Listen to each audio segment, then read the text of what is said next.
प्रिय विद्यार्थियों, जय श्री कृष्ण। कल हम जिस विषय का अध्ययन कर रहे थे, द्वितीय विभक्ति विशिष्ट कारक।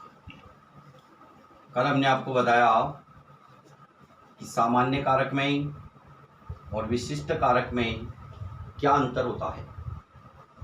सामान्य कारक जो हमको केवल मात्र एक स्थान पर विभक्ति का प्रयोग बताता है, लेकिन विशिष्ट कारक जो है उस कारक के अतिरिक्त भी हमें विभक्ति का ज्ञान करवाता है। हमने कल आपको बताया था कि विशिष्ट क्यों है, तो दो चीज़ें आप ध्यान रखना, विशेष शब्द और कुछ विशिष्ट नियम।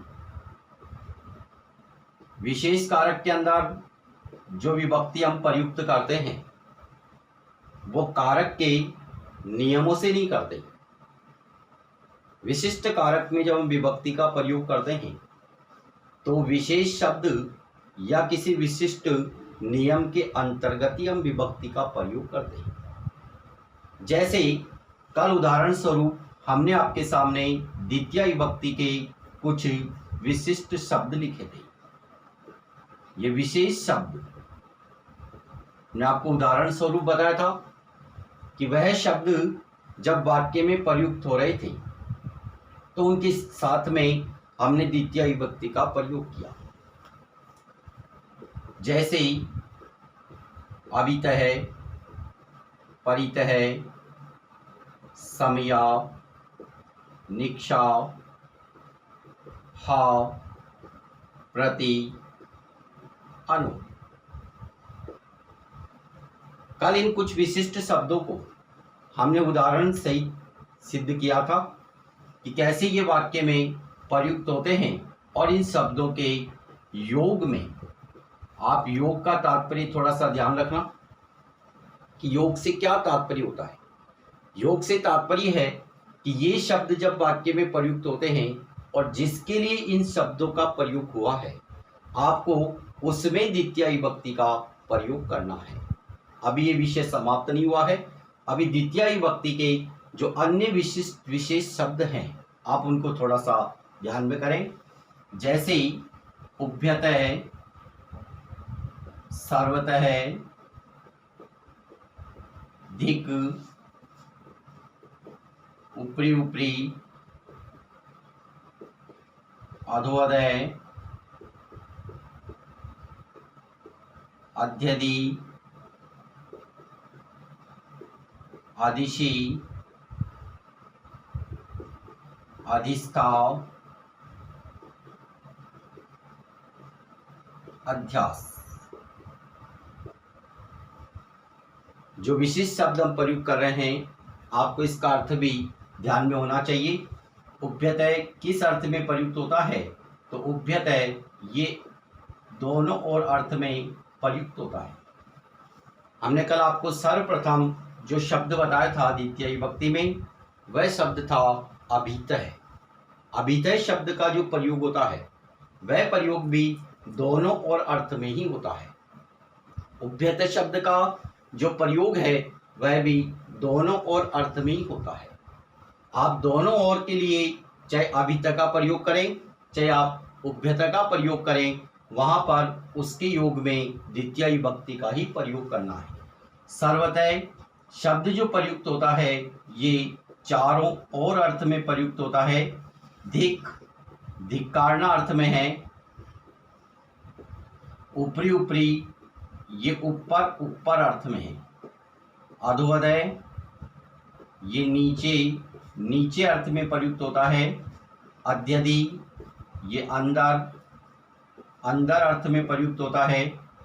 और विद्यार्थियों ध्यान करना, ये जो नीचे लिखी है 3 धातुएं हैं, इनमें पहली धातु जो है वो धातु शी धातु है, दूसरी धातु स्था धातु है और तीसरी धातु ये आस धातु है। शी धातु शयन करना अर्थ में प्रयुक्त होती है। स्था और आस धातु ये दोनों धातुएं बैठना अर्थ में प्रयुक्त होती है। यहाँ पर इन तीन धातुओं से पहले जिस उपसर्ग का प्रयोग है वो अधि उपसर्ग है। ये नियम है कि अगर शी, स्ट और आस धातु से पहले अधि उपसर्ग का प्रयोग होता है तो आपको इसके योग में द्वितीय विभक्ति का प्रयोग करना है। कल जो वाक्य हमने अभी तक में लिखा था, विद्यालय के दोनों ओर वन हैं, उस दोनों ओर के लिए कल हमने अभितय का प्रयोग दिया, लेकिन आप अभितय के स्थान पर आप उभयतय का प्रयोग भी कर सकते हैं। अगर आप दोनों ओर के लिए उभयतय लिख रहे हो तो भी विद्यालय शब्द में द्वितीय विभक्ति का ही प्रयोग होगा। परितय के स्थान पर अगर आपने सर्वतय का प्रयोग दे दिया तो परितय के योग में भी जो विभक्ति प्रयुक्त होनी है वह द्वितीय विभक्ति है, और सर्वतय के योग में भी जो विभक्ति प्रयुक्त होनी है वो द्वितीय विभक्ति है। आप दोनों में से किसी का भी प्रयोग कर सकते हैं। धिक शब्द का हम एक उदाहरण देख सकते हैं कि धिक, धिक का अर्थ होता है धिक्कारना। जैसे दुर्जन को धिक्कार, हमने एक वाक्य दिया धिक शब्द का, दुर्जन को धिक्कार, और धिक्कारना अर्थ में हम यहाँ पर धिक शब्द का प्रयोग कर रहे हैं। ध्यान करना, जो शब्द विशिष्ट शब्द होते हैं या विशेष शब्द होते हैं उनका प्रयोग हमें वाक्य में यथावत करना है। वो शब्द जैसे हैं वैसे का वैसे ही प्रयोग करना है, तभी इसके योग में निर्धारित विभक्ति का हम प्रयोग करते हैं। जैसे हमने कहा कि ये धिक्कार और धिक्कारना अर्थ में यहाँ पर हम धिक शब्द का प्रयोग कर रहे हैं, और अब धिक शब्द के योग में जो विभक्ति प्रयुक्त होनी है वो द्वितीय विभक्ति है। तो दुर्जन शब्द में हमने द्वितीय विभक्ति का प्रयोग किया, दुर्जनम धिक, दुर्जन को धिक्कार। ऊपरी ऊपरी, अधोअधय और अत्यधि, ये तीन शब्द हैं। पहला शब्द यहाँ पर ये ऊपरी शब्द है। ऊपरी का अर्थ होता है ऊपर, लेकिन इस ऊपरी शब्द का ये एक बार प्रयोग नहीं है, इस ऊपरी शब्द का ये दो बार प्रयोग है। और ध्यान करना, ऊपरी शब्द का जब दो बार प्रयोग होता है, दो बार प्रयोग होने पर ही हमको उसके साथ में द्वितीय विभक्ति का प्रयोग करना है। जैसे हम किसी भी वाक्य में इसका प्रयोग कर सकते हैं, संसार के ऊपर ऊपर सूर्य है। जैसे हमारा एक वाक्य है और वाक्य के अंदर जो प्रयुक्त हुआ है वो ऊपर शब्द का ये दो बार प्रयोग है, इसलिए यहाँ ऊपरी ऊपरी शब्द का हम प्रयोग करेंगे, और ऊपरी ऊपरी शब्द के योग में जो विभक्ति हमको प्रयोग करनी है वह द्वितीय विभक्ति है। इसलिए हम आपको योग के बारे में बता रहे थे, तो आप योग समझ सकते हैं कि ऊपर ऊपर शब्द का प्रयोग जिसके लिए हुआ है वो संसार के लिए हुआ है, इसलिए आपको ऊपरी ऊपरी के योग में द्वितीय विभक्ति संसार में प्रयुक्त करनी है। संसारम, ऊपरी ऊपरी ही सूर्य है अस्ति। आगे देखेंगे आप कि यह अधो अधः शब्द का प्रयोग है, लेकिन अधो अधः में भी ये शब्द ये अधः शब्द है, और अधः का अर्थ होता है नीचे। यहां पर भी ये अधः शब्द का दो बार प्रयोग है। ये देखो, ये ऊपर ऊपर नहीं लिख करके अगर हम इसके स्थान पर नीचे नीचे ऐसा प्रयोग कर दें, जैसे संसार के नीचे नीचे जल है। अब ऊपरी ऊपरी के स्थान पर जिस शब्द का प्रयोग होना है वो शब्द आ गया अधो अधः। तो अधो अधः शब्द का भी हम यहाँ पर प्रयोग करेंगे, तो उस अधो अधः शब्द के योग में भी द्वितीय विभक्ति का प्रयोग होना है। तो ये संसारम अधो अधः है। अब ये जलम, ये नपुंसकलिंग शब्द है प्रथमा विभक्ति का प्रयोग, लेकिन सूर्य हमारा पुल्लिंग शब्द है और जल हमारा नपुंसकलिंग शब्द है, इसलिए आपको ये अंतर दृष्टिगत हो रहा है। आप ये मत समझ लेना कि जलम अम ये द्वितीय विभक्ति का प्रयोग तो नहीं है, लेकिन नपुंसकलिंग शब्दों की प्रथमा विभक्ति और द्वितीय विभक्ति के जो रूप होते हैं वो बिल्कुल समान होते हैं, इसलिए ये प्रथमा विभक्ति का एक वचन है नपुंसकलिंग। ये अधि शब्द का प्रयोग है।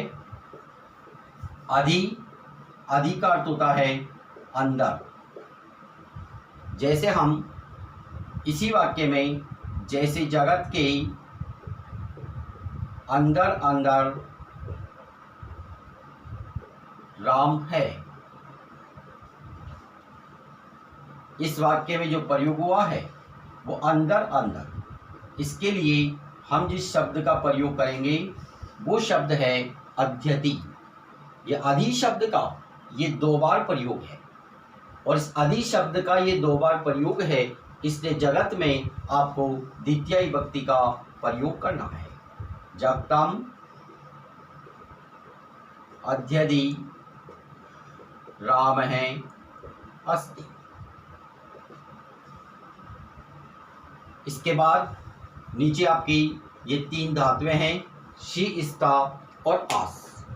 इन शी, स्ता और आस इन 3 धातुओं का प्रयोग अगर अधि उपसर्ग के साथ में होता है तो आपको इसके योग में द्वितीय विभक्ति का प्रयोग करना है। विद्यार्थी थोड़ा सा ध्यान करें, अगर इन 3 धातुओं से पहले अधि उपसर्ग का प्रयोग नहीं है तो आपको कभी भी द्वितीय विभक्ति का प्रयोग नहीं करना है। बालक आसन पर शयन करता है।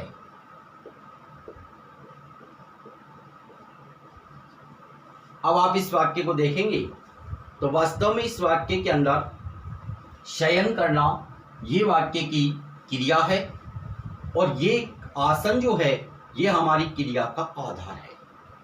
और सामान्य कारक के प्रकरण में जो अंतिम कारक हमने पढ़ा वो कारक था अधिकरण कारक। और अधिकरण किसे कहते हैं तो हमने आपको बताया था कि आधारो अधिकरणम, कि क्रिया का जो आधार होता है, क्रिया जिस स्थान पर संपन्न होती है, जिस स्थान पर क्रिया का होना बताया जाता है वो हमारी क्रिया का आधार होता है। तो अब आप देखोगे कि ये तो हुई आपकी क्रिया और ये क्रिया का ये आधार है।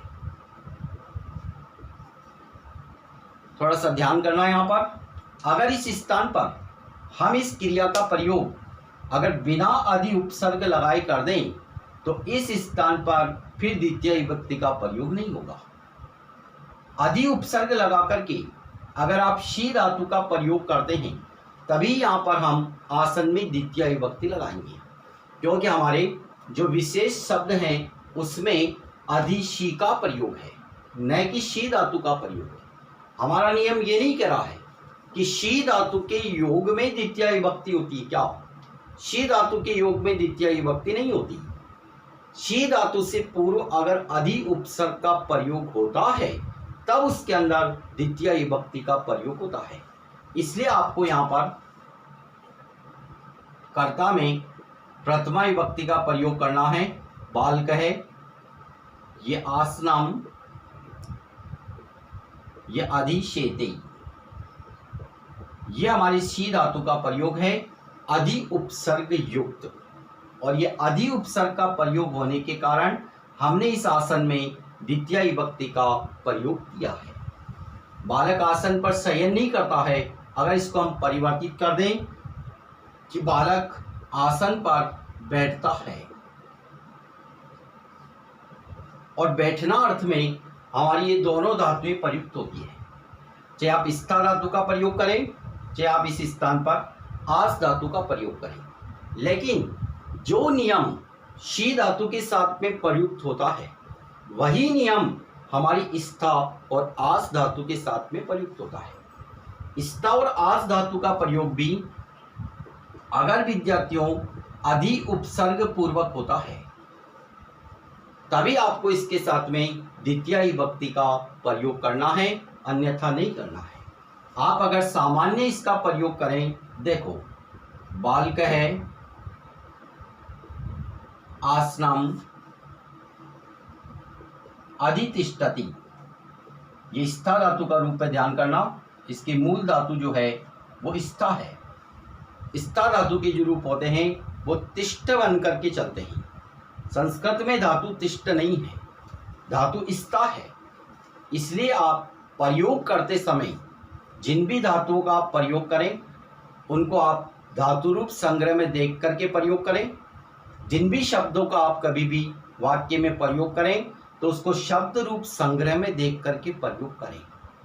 विद्यार्थियों, ऐसा अपनी आदत में डाल लें, क्योंकि जब आप शब्द रूप संग्रह में देख करके किसी भी शब्द की विभक्ति और वचन का प्रयोग कर रहे हैं तो वो बिल्कुल सही प्रयोग कर रहे हैं और वो विषय आपकी स्मृति में चला जाता है।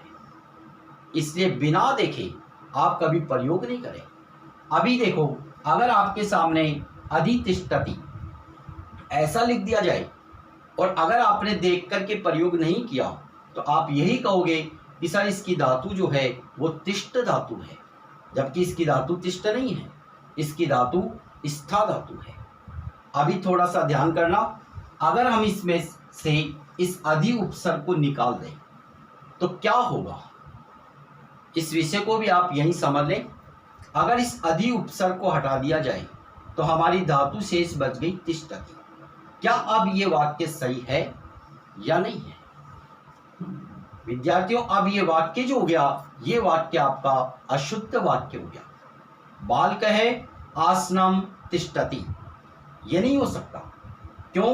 क्योंकि ये जो धातु है ये इस धातु का ये आधार है, और आधार अधिकरण कारक होता है और अधिकरण कारक की सप्तमी विभक्ति होती है। हमने यहाँ द्वितीय विभक्ति का जो प्रयोग दिया वो क्यों दिया? वो इस विशिष्ट नियम के अंतर्गत आकर के दिया।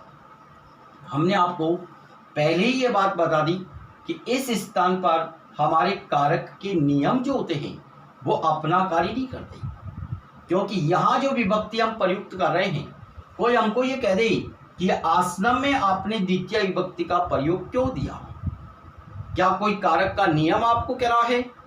कहेंगे नहीं, कारक तो नहीं कह रहा है, कारक के जो विशिष्ट नियम हैं उसके अंतर्गत हमने यहाँ द्वितीय विभक्ति का प्रयोग किया है। तो कारक क्या कह रहा है? कारक तो ये कह रहा है कि ये आपका आधार है, और आधार की जो संज्ञा होती है वो संज्ञा अधिकरण संज्ञा होती है, और अधिकरण की जो विभक्ति होती है वो विभक्ति सप्तमी विभक्ति होती है। तो कारक के नियमानुसार यहाँ जिस विभक्ति का प्रयोग होना चाहिए वह विभक्ति सप्तमी विभक्ति होनी चाहिए, और वास्तव में अगर आप इस अधि उपसर्ग को यहाँ से निकाल दोगे तो फिर इस वाक्य में आपको द्वितीय नहीं, आपको यहाँ सप्तमी विभक्ति का प्रयोग करना होगा। अब ये वाक्य शुद्ध हो गया। बालक है, आसने तिष्ठति ही। अगर आप पुनश्च यहाँ पर अधि उपसर्ग का प्रयोग कर देते हैं, बालक है, आसने अधितिष्ठति, फिर ये वाक्य शुद्ध हो गया। क्यों? क्योंकि अधि उपसर्ग लगते ही फिर हमारे आधार में सप्तमी विभक्ति का प्रयोग नहीं होगा। फिर आधार में जिस विभक्ति का प्रयोग होना है वो द्वितीय विभक्ति लगेगी। बालक है, आसनम अधितिष्ठति। आप इस स्था के स्थान पर या आस धातु का भी प्रयोग कर सकते हैं। बालक है, आसनम अध्यासते। बालक आसन पर बैठता है, यह आस धातु का प्रयोग है। इसके अतिरिक्त जब हम देखेंगे तो द्वितीय विभक्ति का जो प्रयोग है उसके अंतर्गत आप एक नियम और ध्यान में करें कि और द्वितीय विभक्ति किस स्थान पर प्रयुक्त होती है। समय और स्थान, जब ध्यान करना इसको, या कोई विशिष्ट शब्द नहीं है, या जिन शब्दों का प्रयोग करते हैं वो समय और स्थान के ये दूरवाची शब्द हैं। समय और स्थान के दूरवाची शब्दों से क्या तात्पर्य है कि जो समय की दूरी बताने वाले शब्द होते हैं वो समय के दूरवाची शब्द हैं, और जो स्थान की दूरी बताने वाले शब्द होते हैं वो स्थान के दूरवाची शब्द हैं। जब कभी भी वाक्य के अंदर समय और स्थान के दूरवाची शब्दों का अगर प्रयोग होता है तो आपको ध्यान करना, यहाँ पर समय और स्थान के दूरवाची शब्दों के योग में द्वितीया नहीं लगानी है। आपको समय और स्थान के लिए जो शब्द प्रयुक्त हो रहे हैं आपको उन शब्दों में ही विभक्ति का प्रयोग कर देना है। जैसे हम कहते हैं कि बालक 5 दिन तक पढ़ता है। जैसे एक वाक्य हमारे सामने है कि बालक 5 दिन तक पढ़ता है। अब यहाँ पर जो समय की दूरी बताने वाला शब्द है वो है 5 दिन, इसलिए आपको इस शब्द के अंदर ही द्वितीय विभक्ति का प्रयोग करना है, या योग नहीं है, ये थोड़ा सा ध्यान रखना। बालक है 5 दिनानि पठति। जैसे स्थान के अंदर हम कहें कि वह 1 कोस चलता है। अब ये स्थान की दूरी आ गई, कितनी दूर? तो कहा 1 कोस, तो ये 1 कोस की दूरी हो गई। अब आपको ये 1 कोस जो है वो आपको स्थान की दूरी बता रहा है, तो आपको इस शब्द में ही द्वितीय विभक्ति का प्रयोग करना है। स क्रोशम चलती, वह 1 कोस चलता है। विद्यार्थियों, ये कुछ द्वितीय विभक्ति से संबंधित कुछ विशिष्ट शब्द, और ये आपको एक हमने अंत में एक नियम बताया समय और स्थान के दूरवाची शब्दों का। अब द्वितीय विभक्ति में जो है वो एक बहुत महत्वपूर्ण विषय है जिसको हम कहते हैं द्विकर्मक धातु। द्विकर्मक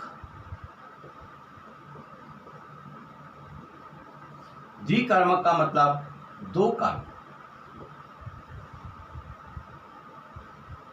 व्याकरण ने कुछ द्विकर्मक धातु का निर्धारण किया जिनकी संख्या जो है वो कुल 16 संख्या है। अभी इतना सा ध्यान रख लेना आप, जब हम इसको सूत्रात्मक शैली में पढ़ेंगे तब हम आपको इसका विश्लेषण करके बताएंगे, लेकिन अभी इस नियम को आप यहाँ इतना ध्यान रखना कि इन द्विकर्मक 16 धातुओं का जब कभी भी वाक्य में प्रयोग होता है तो आपको वहाँ पर 2 कर्म मिलेंगे। पहला हमारा मुख्य कर्म होगा जिसको हम कहते हैं प्रधान कर्म। प्रधान कर्म का निर्धारण करने के लिए आपको कारक का जो भाग था कर्तुरीप्सित तमम कर्म, कर्ता क्रिया के माध्यम से जिसे सर्वाधिक चाहता है उसे कर्म कहते हैं, और इस नियम से आप जिसका निर्धारण करेंगे वो वाक्य का प्रधान कर्म होगा। और इसके अतिरिक्त इस कर्म से संयुक्त रहने वाला एक अप्रधान कर्म होगा। आपको इतना सा ध्यान रखना है कि प्रधान कर्म की विभक्ति तो द्वितीय होनी ही है, लेकिन उसके साथ में जिस अप्रधान कर्म का प्रयोग हुआ है उसमें भी आपको द्वितीय विभक्ति का प्रयोग करना है। ये धातुएं आपकी स्मृति में होनी चाहिए, जैसे दुहु, याच, पच, दंड। हम कुछ उदाहरण आपको बता रहे हैं, जैसे ये 4 धातुएं आपके सामने लिखी, कैसे द्विकर्मक धातुएं, कैसे इनमें 2 कर्मों का प्रयोग होता है। जैसे हम दु धातु किस अर्थ में प्रयुक्त होती है, तो ये दूना अर्थ में प्रयुक्त होती है। यास धातु ये मांगना अर्थ में प्रयुक्त होती है।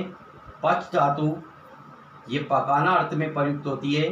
दंड धातु ये दंड देना अर्थ में प्रयुक्त होती है। अब ये 4 धातु उदाहरण स्वरूप आपके सामने द्विकर्मक है कि द्विकर्मक धातु का जब प्रयोग होता है वाक्य में तो हमको उस वाक्य के अंदर विभक्ति का प्रयोग कैसे करना है, दोनों कर्मों में द्वितीय विभक्ति का प्रयोग करना है। जैसे देखो, वह गाय का दूध दूहता है। जैसे एक वाक्य आपके सामने लिखा कि वह गाय का दूध दूहता है। अब आप इसमें देखेंगे कि आपके वाक्य में प्रयुक्त होने वाली जो धातु है ये दू धातु है, और दू धातु हमारी द्विकर्मक धातु है जिसका अर्थ होता है दुगना।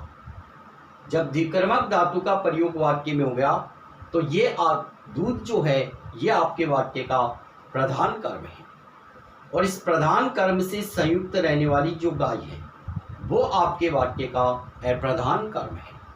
इसलिए प्रधान कर्म में और अप्रधान कर्म में दोनों ही कर्मों में आपको द्वितीय विभक्ति का प्रयोग करना है। स गाम दुग्धम दौग्धी,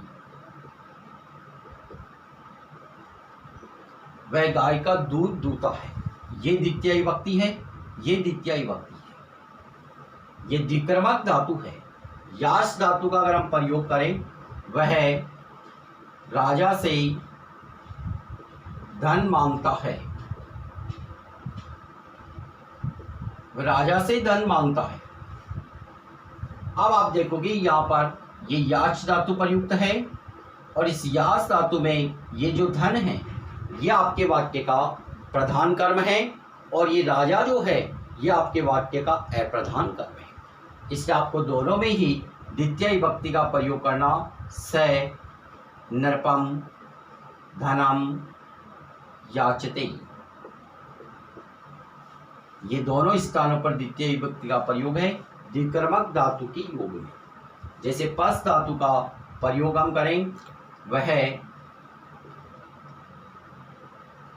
चावलों से भात पकाता है, ये पस धातु आ गई, और ये जो भात है ये आपका प्रधान कर्म है और ये आपका अप्रधान कर्म है। स ये बहुवचन प्रयोग है द्वितीय विभक्ति का। स तंडुलान ओदनम पचति, ये दोनों स्थानों पर द्वितीय विभक्ति का प्रयोग है। ये प्रधान कर्म है और ये आपका अप्रधान कर्म है। दंड देना, राजा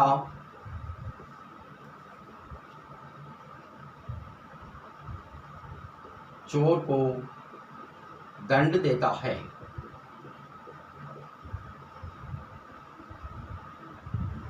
दंड देना अर्थ में, दंड देना हमारी द्विकर्मक धातु है, और ये राजा चोर को दंड देता है। निर्भय चोरम